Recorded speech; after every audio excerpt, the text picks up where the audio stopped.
Amados hermanos, hermanos de iglesias filiales de Corea y del mundo, todos los hermanos y televidentes de GCN que ofrecen el culto a través del Internet en el mundo entero. En el capítulo 12 de Apocalipsis, que contiene el pasaje de hoy, salen varios contenidos simbólicos. Primero vamos a resumirlo brevemente. Los protagonistas del capítulo son una mujer y un dragón. Una mujer llegó a dar a luz a su hijo y el dragón intenta devorar a ese hijo que la mujer dio a luz, mas fracasa. El hijo que la mujer dio a luz subió a Dios y el dragón es lanzado fuera del cielo a la tierra luego de haber perdido en la batalla contra el arcángel Miguel. El dragón que fue echado a la tierra intenta matar a la mujer y ella se escapa al desierto.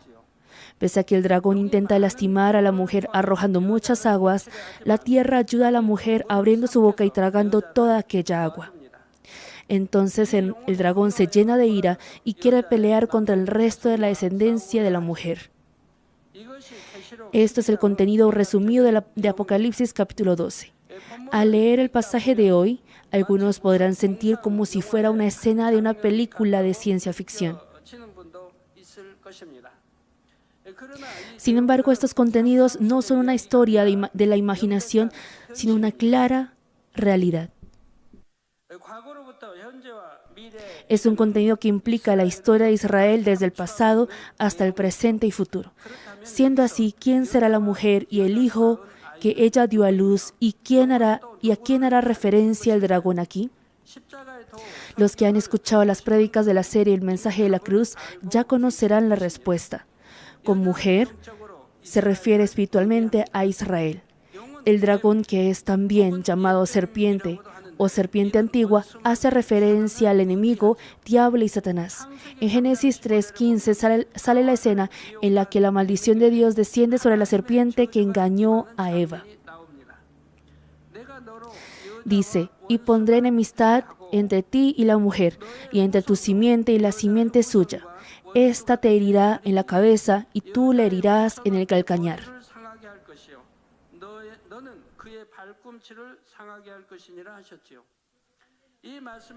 En esta palabra existe un significado espiritual sumamente importante. Aquí mujer es Israel y la simiente de la mujer es el Salvador Jesús, y con la serpiente se refiere al enemigo, diablo y Satanás. Jesús, quien nace por medio de la simiente de la mujer, es decir, Israel, hiere la cabeza de la serpiente y la serpiente hace herir el calcañar de Jesús. Esto hace referencia a la providencia y la salvación de la cruz. El enemigo, diablo y Satanás instigaron a los malvados y mataron a Jesús crucificándolo. Esto es el significado de la palabra que dice que la serpiente herirá el calcañar de la simiente de la mujer. No obstante, dice que la simiente de la mujer también herirá la cabeza de la serpiente. Para atrapar a una serpiente, se debe agarrar su cabeza y no el torso o la cola. Si agarra el torso o la cola, puede morir al ser mordido por la serpiente. Debe oprimirlo al sujetar su cabeza fuerte. Por eso, si observa a las personas que atrapan serpientes, podrá ver que agarran y presionan la cabeza con un palo o algo similar a ello. Entonces la serpiente no puede moverse ni morder. Cuando dice que la simiente de la mujer herirá la cabeza de la serpiente, significa que Jesús rompe la autoridad del enemigo, diablo y Satanás. Es decir, que Jesús, quien murió y resucitó, rompe la autoridad de muerte del enemigo, diablo y Satanás. Así, al comienzo de la Biblia, en Génesis, está profetizado el acontecimiento de la cruz y la providencia de la salvación. Si tratan el pasaje de la prédica de hoy, conociendo sobre este secreto espiritual, desde ya muchas partes estarán resueltas. Cuanto más tenga conocimiento, podrá formar la pareja de los versos bíblicos y así resolver mediante la inspiración del Espíritu Santo. Entonces vamos a examinar desde ahora el significado del pasaje de hoy detalladamente. Los versículos 1 al 2 citan: apareció en el cielo una gran señal, en versión coreana, maravilla, una mujer vestida del sol con la luna debajo de sus pies y sobre su cabeza una corona de 12 estrellas. Y estando encinta, clamaba con dolores de parto en la angustia del alumbramiento. Cuando dice que apareció en el cielo una gran señal, una gran maravilla, significa que todas las cosas que Juan está viendo son cosas bajo el control y dirección de Dios. Son cosas que están bajo el control y dirección de Dios. La palabra maravilla hace referencia a la obra asombrosa que Dios manifestó en el tiempo del Antiguo Testamento de la Biblia. Yo les he explicado anteriormente también sobre la maravilla, prodigios y señales. La palabra maravilla solo sale en el Antiguo Testamento y existe una razón por la que se menciona también en Apocalipsis. La palabra maravilla hace referencia a la obra asombrosa que Dios manifestó en el tiempo del Antiguo Testamento de la Biblia. En cambio, las cosas manifestadas por la obra del Espíritu Santo en el tiempo del Nuevo Testamento no se llaman maravillas, sino señales. Tanto la señal como la maravilla son sinónimos, pero a lo que Dios ha obrado se le llama maravilla y a lo que el Espíritu Santo ha obrado se le llama señal. Al distinguirlos así se puede diferenciar: esta es la obra de Dios y aquella es la obra del Espíritu Santo. Sin embargo, la razón por la que se describió en el pasaje de hoy como maravilla es porque estas cosas son manifiestas por Dios, siendo Dios el sujeto o agente principal. Quiere decir que las cosas que están en Apocalipsis son manifiestas por Dios, siendo el sujeto o agente principal. El Espíritu Santo no es el agente principal de ello. Se expresa como maravilla, puesto que representa la providencia de Dios hacia el pueblo de Israel, que sigue atado a la fe de la época del Antiguo Testamento. Todas las obras que Dios ha guiado desde que ha escogido al pueblo de Israel hasta ahora, y todas las cosas que se manifestarán a través de Israel durante los 7 años de tribulación, son la maravilla que es cumplida mediante la providencia de Dios. Por ello se pueden explicar los contenidos del pasaje de hoy desde 2 perspectivas: pasado y futuro. Es decir, contiene la obra que Dios ha hecho por medio de Israel hasta ahora y asimismo la obra que Él cumplirá a través de Israel más adelante. Primero, se menciona una mujer vestida del sol. Les dije que mujer significa Israel. Quiere decir que Israel está vestido del sol. Esto hace referencia a la gloria que llega a recibir Israel como pueblo que ha sido escogido por Dios. Entonces, ¿ha recibido el pueblo de Israel solo la gloria como la del sol por haber sido escogido por Dios? Claro, el hecho que sean el pueblo escogido por Dios es un honor sumamente grande. No obstante, podemos ver que al contrario, al ser Israel el pueblo escogido, recibió muchos más daños. Por ende, cuando dice que Israel está vestido del sol, literalmente significa que han obtenido una gran gloria u honor. Mas espiritualmente, que sufrieron mucho dolor y aflicción. ¿Por qué será? Les daré un ejemplo. Supongamos que está el presidente de una gran empresa. Él no tenía un sucesor. Por eso, él se preocupaba pensando a quién heredar su gran empresa. Entre tanto, encontró un empleado que es de su agrado, pero no puede colocar a ese empleado como sucesor de inmediato. Aquel empleado debe poseer la capacidad digna de ser el sucesor y asimismo debe ser reconocido por todas las demás personas que sí es competente y hábil para ser el sucesor. Por ende, este empleado llega a recibir al contrario una lección más severa para ser el sucesor. Y así va preparando la cualidad como sucesor de una manera más exacta y segura. El pueblo de Israel es similar a ello. Israel es el pueblo escogido de Dios, por lo que tuvo que sufrir en esa magnitud pruebas y aflicciones más duras. Esto es porque ellos son un pueblo que deben revelar la gloria de Dios y un pueblo escogido que debe cumplir la providencia de Dios. Por ello, si vemos la historia del pueblo de Israel, podemos saber que pasaron por muchas aflicciones y sufrimientos. Además, el pueblo de Israel llega a sufrir muchos daños en los 7 años de tribulación también. En la palabra una mujer vestida del sol está este significado. Hermanos, Israel es el pueblo escogido de Dios y el Salvador vino de medio de ellos. El Salvador, quien es la luz de salvación que alumbra al mundo entero, vino por medio del pueblo de Israel. Qué gloria y honor tan grande que es ello. Y la historia del pueblo de Israel es la Biblia y está siendo de un manual o libro ejemplar para nuestra vida de fe. En la medida en la que ellos fueron escogidos para ese error importante, ellos tuvieron que sufrir muchas pruebas y tribulaciones. Al haber sido escogidos como pueblo de Dios, hubo pruebas que eran inevitables debido a ello. Abraham, Isaac, Jacob también, todos pasaron por muchas pruebas. Incluso después de que la nación llamada Israel fue establecida, pasaron por un tiempo de muchas pruebas, y así llegaron a ser el modelo o muestra del cultivo humano. Por ejemplo, si el rey y pueblo de Israel servían a los ídolos, llegaba la disciplina y plaga a causa de ello. Eran invadidos por otro país o surgía alguna rebelión dentro del país o llegaba la escasez. Y si se arrepentían y corregían su camino, Dios nuevamente les brindaba de su misericordia. Estas cosas se repitieron innumerables veces en la historia de Israel. El pueblo de Israel fue usado como un instrumento para extender la voluntad de Dios que hay en el cultivo humano. Así ellos tuvieron que sufrir el proceso de muchas pruebas. Quiere decir que ellos tuvieron que enfrentar ese proceso ya que eran el pueblo escogido de Dios y porque debían ser el modelo del cultivo humano. A esto se le expresó espiritualmente que está vestido del sol. Sin embargo, este principio se aplica igualmente a los creyentes que creen en el Señor hoy en día también. Solo porque ustedes han aceptado al Señor y han llegado a ser hijos de Dios, no son bendecidos ni prosperados incondicionalmente.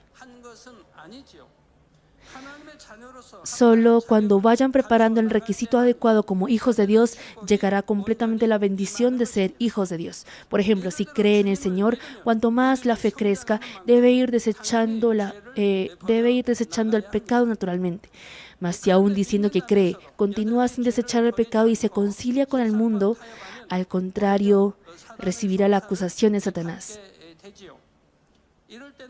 En ese momento Dios no puede ayudarlo. No tiene otra opción que entregarlo a Satanás según la justicia. Por eso llega a enfrentar prueba y tribulación que le traen el enemigo, diablo y Satanás. Al convertirse en hijos de Dios, al contrario, puede llegar daños conforme a la justicia. En recibir este daño, al contrario, es la evidencia de que está yendo por el camino como hijo o hija de Dios. Si aún cometiendo a un pecado o alguna obra de la carne que lo conduce a la muerte no pasa nada, dice la Biblia en Hebreos también que son bastardos, es decir, que no son hijos ni hijas de Dios, porque son bastardos y no tienen relación alguna con Dios, por lo que Él simplemente los deja así.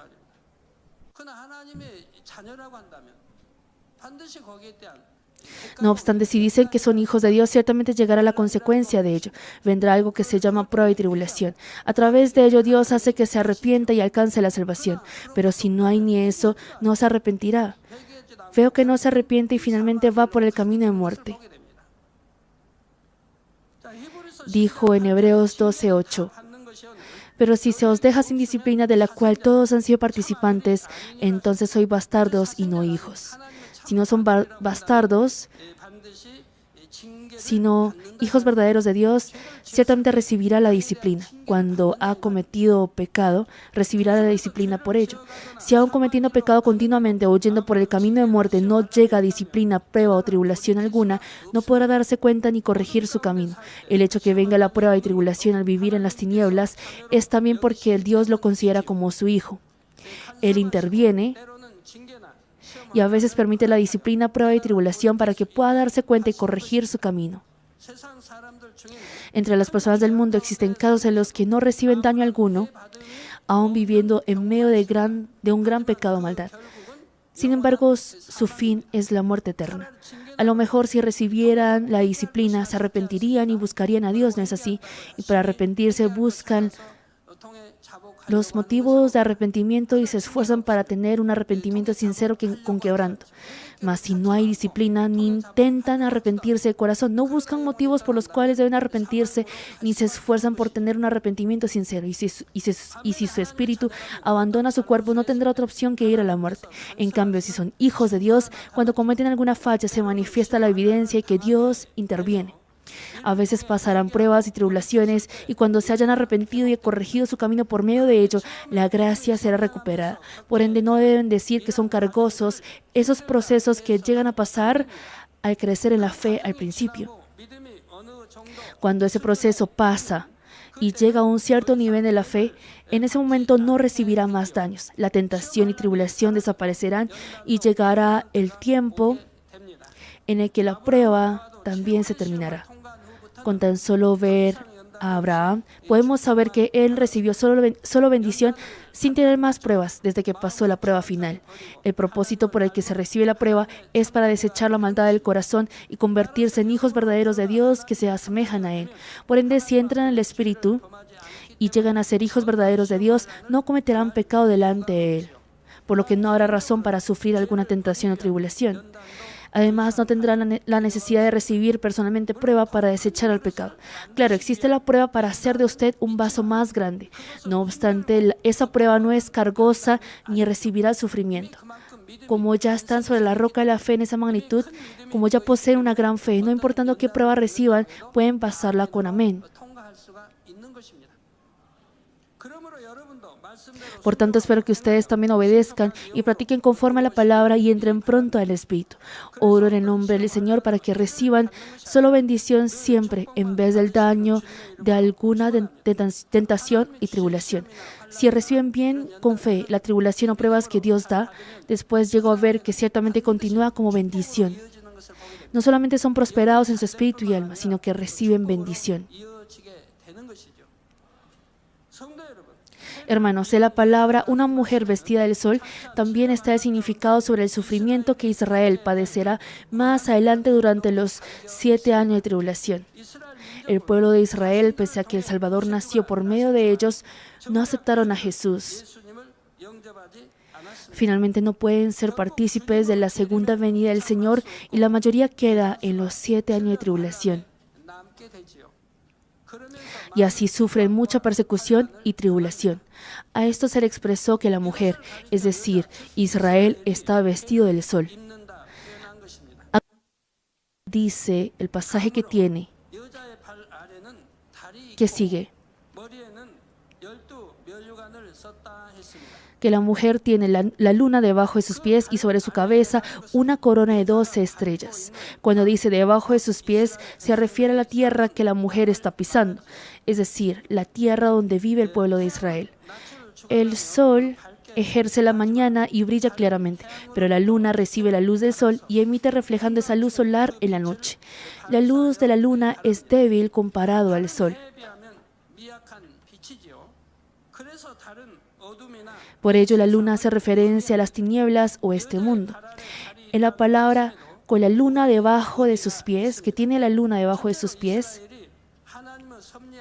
también existen dos significados. En primer lugar, significa que Israel ha alumbrado la luz de la salvación al mundo entero dentro de la providencia de Dios.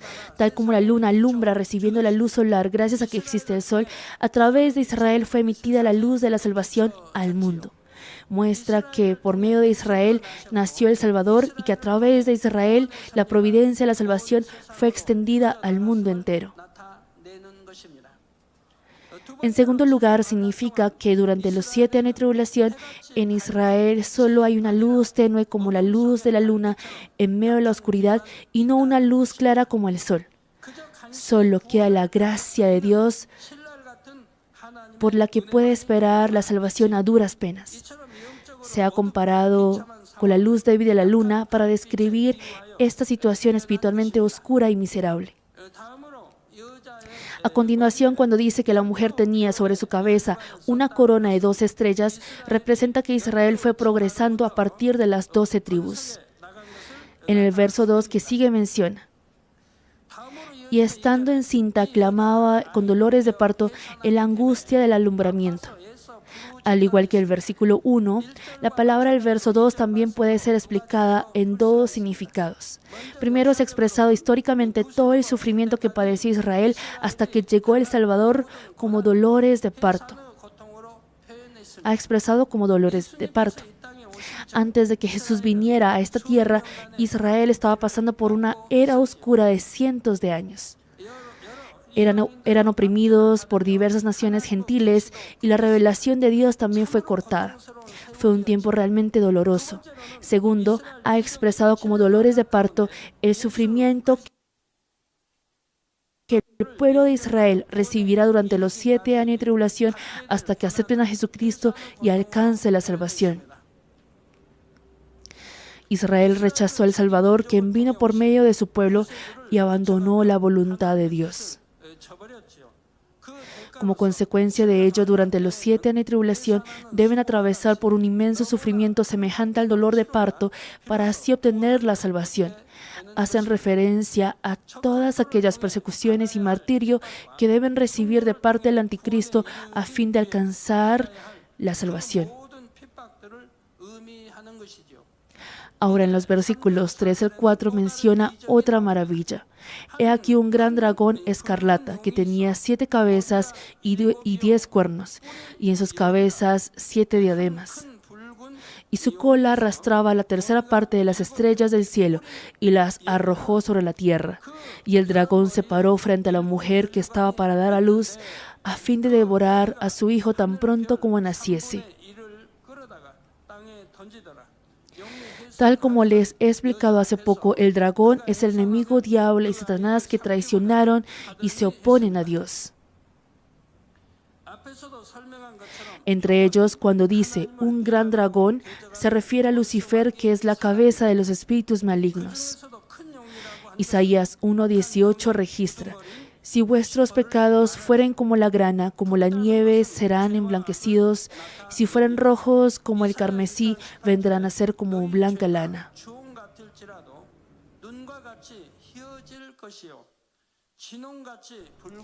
En ese momento, en este pasaje también se está comparando el pecado con el color rojizo de la grana o carmesí. Sin embargo, dice que este dragón tiene 7 cabezas y 10 cuernos, y en sus cabezas 7 diademas. Cuando dice que tiene 7 cabezas, que es el número completo, hace referencia a que Lucifer es la cabeza superior que gobierna la maldad. 7 cuernos hacen referencia a los reyes. Ellos son los reyes que reciben la manipulación de Lucifer en el último tiempo. Si se les explicara nuevamente este contenido conectándolo con los 7 años de tribulación, el gran dragón escarlata hace referencia al anticristo. Les he compartido que la potestad del anticristo unificará a cada país de Europa. Entre ellos son 7 los países que tienen fuerza política, económica y militar y que toman el liderazgo. Con 7 cuernos se refirió a estas 7 naciones. Además, cuando dice 10 cuernos, hacen referencia a los otros 10 países que respaldarán a las 7 naciones. Cuando mencionan en sus cabezas 7 diademas, significa que ellos tienen autoridad. Las potestades del anticristo llegan a gozar de la autoridad de la oscuridad durante los 7 años de tribulación y llegan a poseer la autoridad absoluta de la oscuridad que gobierna este mundo. A esto se expresó que tienen 7 diademas en sus cabezas. A continuación, en la primera parte del verso 4, cita: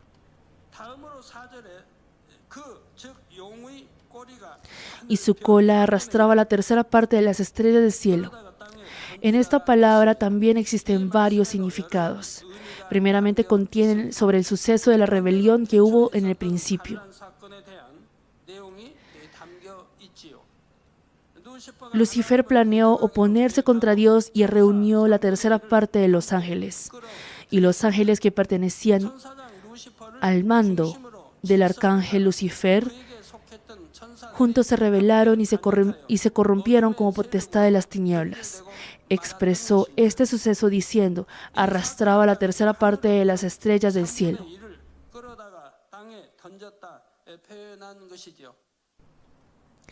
Sobre esto he explicado comparando a los ángeles con los robots que no tienen libre albedrío. Y en el extranjero, al traducirlo, me preguntaron por qué había expresado a los ángeles como robots al decir que ellos no tienen libre albedrío. Y decían que en la Biblia está escrito que los ángeles tienen libre albedrío. Mas en la Biblia no menciona ello. Y me preguntaban, entonces si no tienen libre albedrío, ¿cómo puedo traicionar la tercera parte de los ángeles? Por ende piensan que los ángeles tienen libre albedrío. No obstante, ellos no traicionaron no porque tenían libre albedrío. Hermanos, en el ejército es igual dependiendo de quién sea el comandante. Dependiendo de quién sea el comandante, tiene que obedecer a ese comandante. Si analizan la época de la Quinta República de nuestro país, también sale mucho de ello. Por ejemplo, si el general de división, que tiene a cargo muchas unidades, se rebela y emplea tanques, supongamos que ese general tiene 2 estrellas. Entonces sus subordinados deben obedecer incondicionalmente. No tienen voz ni voluntad. Si la cabeza levanta la rebelión, los subordinados deben obedecerse a como sea. ¿Por qué? Porque si no obedecen, son fusilados en ese mismo instante. Los matan en ese mismo lugar. Por ende, no tienen voluntad propia y deben obedecer incondicionalmente. Es igual con los ángeles. La tercera parte de ángeles ha sido dada bajo la autoridad de Lucifer, por lo que al Lucifer traicionar a Dios, esa tercera parte de los ángeles llega a seguirle naturalmente. No es porque tengan libre albedrío.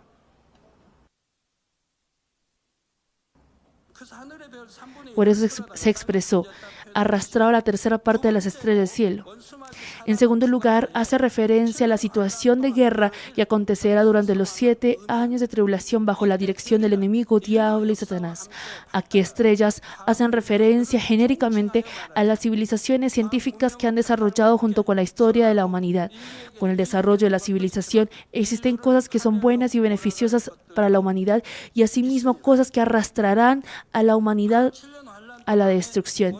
Durante los 7 años de tribulación, el enemigo diablo y Satanás van empleando instrumentos de la civilización que arrastrarán la humanidad a la ruina. Así arrastra el mundo hacia la guerra y calamidad. Describió esta situación diciendo que el dragón arrastraba la tercera parte de las estrellas del cielo.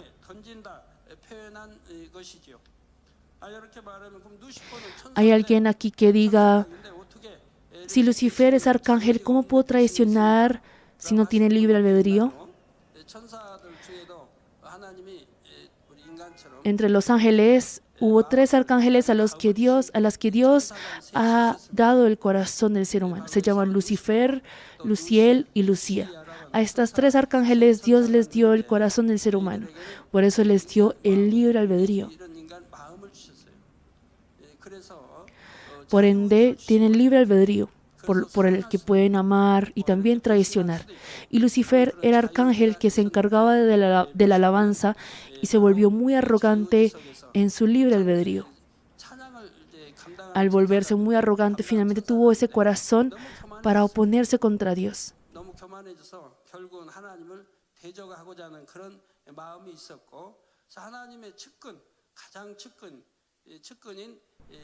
Y había 4 dragones que estaban muy cerca de Dios. Y estos 4 dragones que aparecen en el acontecimiento de la rebelión de Lucifer fueron sumamente amados por Dios porque estaban cerca de Él. Y los dragones eran lindos. Son diferentes a los dragones de ahora.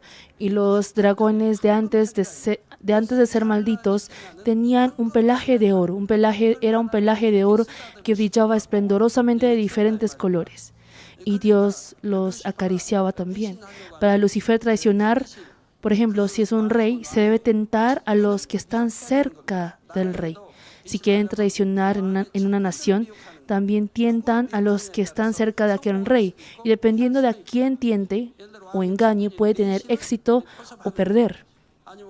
Por ejemplo, uno puede ver que tientan al eunuco del rey o a alguien que está cerca del rey. Lucifer también se volvió arrogante. Ella se encargaba de las alabanzas. A nuestro Dios le agrada mucho la alabanza, ¿verdad? Al volverse arrogante quería ser como Dios.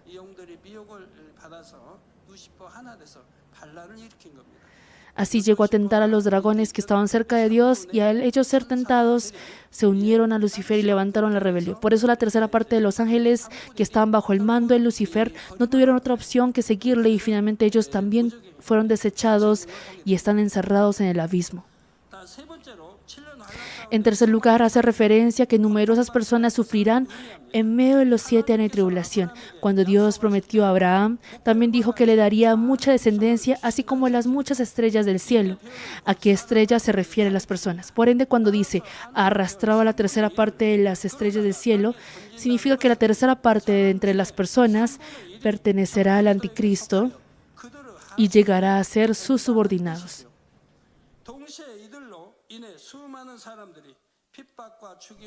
Al mismo tiempo significa también que por medio de ellos numerosas personas sufrirán persecución y muerte.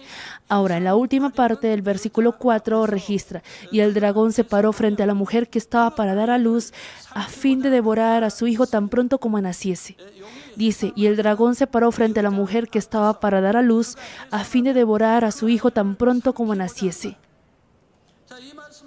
Esta palabra, en primer lugar, se refiere a la situación en la que el enemigo, diablo y Satanás, persiguió a fin de matar a Jesús. Tal como he explicado hace un rato, Dios ya ha profetizado sobre el Salvador en el libro de Génesis.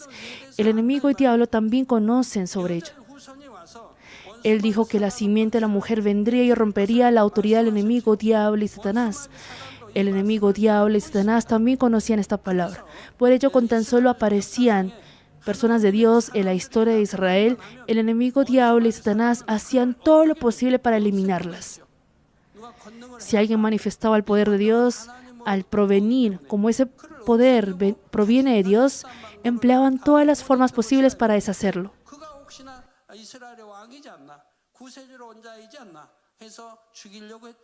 Podemos ver que intentaban matarlos al pensar: ¿qué tal si él sea el rey de Israel? ¿Será que vino como el Salvador? Esto es porque ellos pensaron que la autoridad de ellos sería eterna si tan solo mata a la simiente de la mujer. En 1 Corintios explica que esto es el misterio de Dios oculto antes de los siglos. Por eso muchos profetas fueron perseguidos y muertos por la mano de los malvados. Cuando Jesús nació también, el enemigo, diablo y Satanás instigaron al rey Herodes para matar a Jesús. Podemos ver que aún siendo Jesús un bebé recién nacido, querían usar la mano del rey Herodes, quien era la máxima autoridad, para matar al bebé Jesús. Por ello mandó a matar a todos los niños menores de 2 años para no fracasar. Fue una clara verdad histórica. Pero Dios obró y así el bebé Jesús pudo refugiarse en Egipto. Si ustedes van de viaje de peregrinación, si van a Egipto, podrán ver que en el lugar donde Jesús refugió está una iglesia. Sin embargo, el enemigo, diablo y Satanás acecharon atentamente la oportunidad para matar la simiente de la mujer y finalmente mataron a Jesús crucificándolo. Mas esto fue haber cavado su propia tumba. Al haber matado a Jesús, la doctrina de salvación fue cumplida. A la humanidad le fue abierto el camino para librarse de la autoridad de la muerte del enemigo, diablo y Satanás e ir hacia la salvación. Por ello, el intento del dragón para matar la simiente de la mujer finalmente fue un fracaso. El segundo significado de la última parte del verso 4 tiene relación con los 7 años de tribulación. Hace referencia a que el anticristo quiere eliminar a las personas de entre el pueblo de Israel que aceptaron al Señor. Ellos van seduciendo, torturando y persiguiendo para que no haya persona alguna que crea en el Señor dentro de Israel.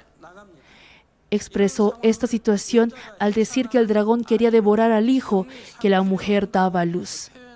No obstante, si leemos los versículos 5 y 6 que siguen, sale la escena en la que finalmente el plan del dragón fracasa. Está hablando que hay un refugio que Dios ha dejado preparado para Israel. ¿A qué lugar se referirá este refugio? ¿Y cómo podrá Israel esquivar la persecución del anticristo y alcanzar la salvación? Les seguiré explicando en el próximo mensaje.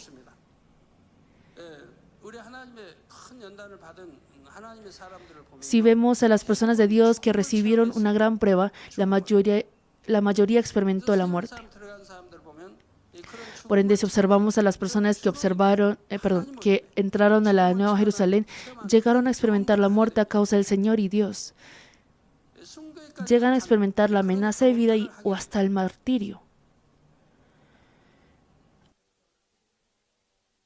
Así fue también con Abraham. Él estuvo a punto de perder a su esposa por el rey 2 veces y fue a la guerra apostando su vida para salvar a su sobrino Lot. Moisés también recibió la prueba durante 40 años. Estuvo a punto de morir por las manos del rey de Egipto y pasó por diversos acontecimientos peligrosos como ello varias veces para lograr la obra de Dios. Fue igual con Elías. Podemos ver que él huía y se escondía porque el rey quería matarlo. Asimismo con Eliseo, David también, Daniel también. Igualmente con los 3 amigos de Daniel. Tanto Jeremías como las personas de Dios pasaron al menos una vez por algún momento crítico de muerte. Y también algunos murieron como mártires. Y así fueron venciendo la prueba con fe. Es igual en el Nuevo Testamento. Fue igual con los 12 discípulos y el apóstol Pablo. Podemos ver que la mayoría llegó a ser mártires. Fue igual con Juan el Bautista. Y nuestro Señor también. Estas grandes pruebas en las que debe entregar incluso su vida. Y al haber vencido con fe esas pruebas, Dios dice: mi amado Hijo, en quien tengo complacencia. Hijos amados, si llegan a ser hijos e hijas que Dios ama y agrada, habrán obtenido el requisito para entrar a la Nueva Jerusalén. Si entra la palabra agrado o complacencia, habrá obtenido el requisito para entrar a la Nueva Jerusalén. Si solo dice amado Hijo, habrá obtenido el requisito de entrar al tercer reino de los cielos. Y si entra amado Hijo en quien tengo complacencia o agrado, habrá obtenido el requisito para entrar a la Nueva Jerusalén.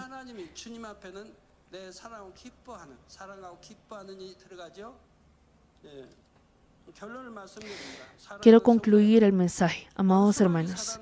El enemigo, diablo y Satanás, tanto antes como actualmente, y asimismo de ahora en adelante, emplearán a los gobernadores del mundo para perseguir y matar a las personas de Dios. Jesús también recibió esa persecución y sufrimiento y finalmente murió colgado en la cruz. Eso no fue porque Jesús no haya tenido fuerza o poder. Él ha entregado todo lo de sí a fin de cumplir la providencia de Dios. Gracias a que Él entregó así hasta su vida, el camino de salvación fue abierto para la humanidad mediante la justicia. Esto es igual hoy en día también. Al nosotros cumplir la providencia de Dios, el llevar a cabo rápida e incondicionalmente no necesariamente es próspero.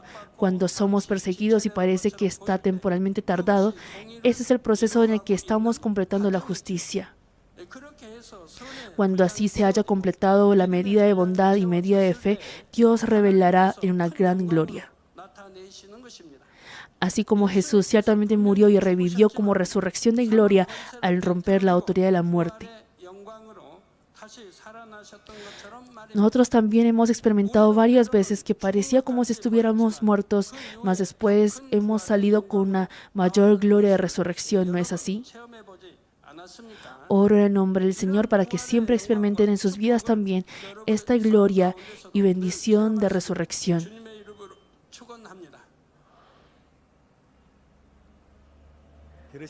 Vamos a orar meditando en la palabra que hemos escuchado. Dios Padre de amor, que toda la palabra que hemos escuchado hoy sea vida y transformación para nuestros corazones. Aunque parece ser estos versículos difíciles de entender, a través de nuestro pastor principal nos revelas, explicas sobre la providencia de este último tiempo, sobre Lucifer y los espíritus y la potestad de los espíritus malignos.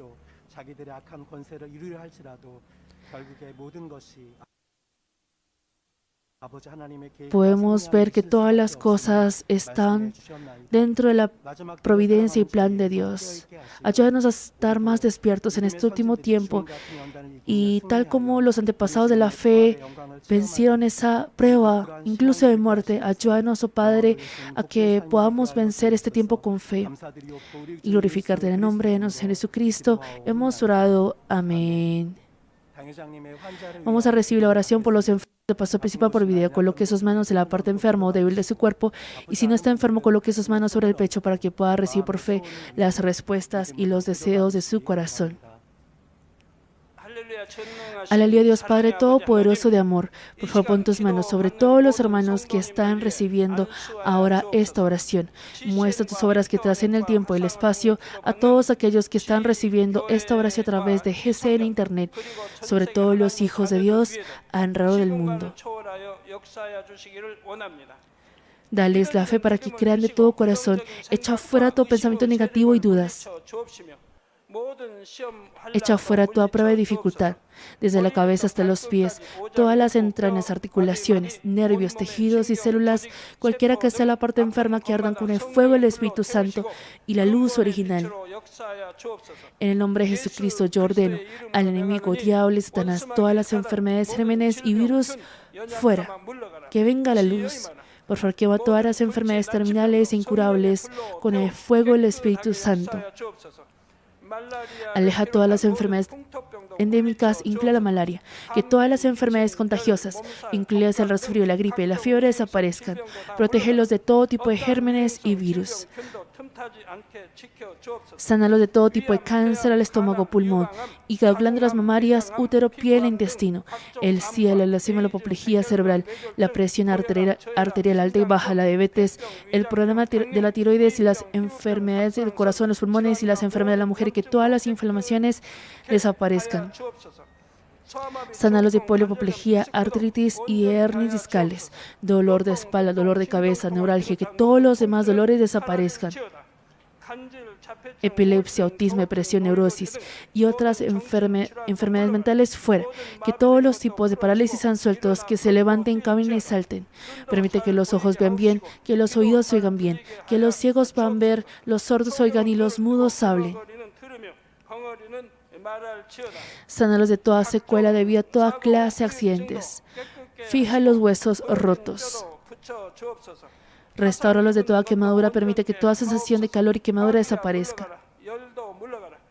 Padre, obra para que no quede ninguna cicatriz. Límpialos de todo tipo de adicciones a las drogas, envenenamiento y abuso de sustancias. Permite que los nervios muertos, los tejidos y las células se regeneren, que los muertos vuelvan a la vida. Dales la bendición a la concepción, que reciba la bendición a la concepción. En nombre de Jesucristo ordeno al enemigo, diablo y Satanás, al gobernante de la potestad del aire, las fuerzas del mal en los lugares celestiales y sus sirvientes fuera. Espíritus malos, impuros, falsos y engañosos, espíritus separadores y toda fuerza de la oscuridad fuera. Que sean sueltas todas las ataduras de la maldad, fuera toda oscuridad, que venga la luz. Dios Padre, dales la fuerza para clamar en oración y el poder para desechar los pecados y santificarse. Cuando sus almas prosperen, permite que les vaya bien en todo y permite que sus familiares sean evangelizados. Protégelos de todo tipo de accidentes y desastres a lo largo de esta semana y bendícelos para llevar una vida próspera sin ningún problema. Con los muros del fuego del Espíritu Santo, el huésped celestial, los ángeles y con tus ojos como llama de fuego, protege a todos tus hijos, sus familias, lugares de trabajo y negocios. Brinda a los estudiantes la sabiduría y comprensión. Dales entusiasmo y fervor para que estudien bastante. Por favor, haz que mantengan sus corazones y mentes fuera de las cosas del mundo y permite que amen a Dios con más fervor. Ya sea que tus hijos coman o beban o hagan lo que hagan, permíteles que hagan todo lo posible para vivir una vida que te glorifique. Permite que puedan testificar sobre el Dios vivo diciendo: he encontrado y experimentado a Dios y he recibido sus respuestas y bendiciones. Dios Padre, gracias. Toda la gloria sea para ti. En el nombre de nuestro Señor Jesucristo he orado. 아멘.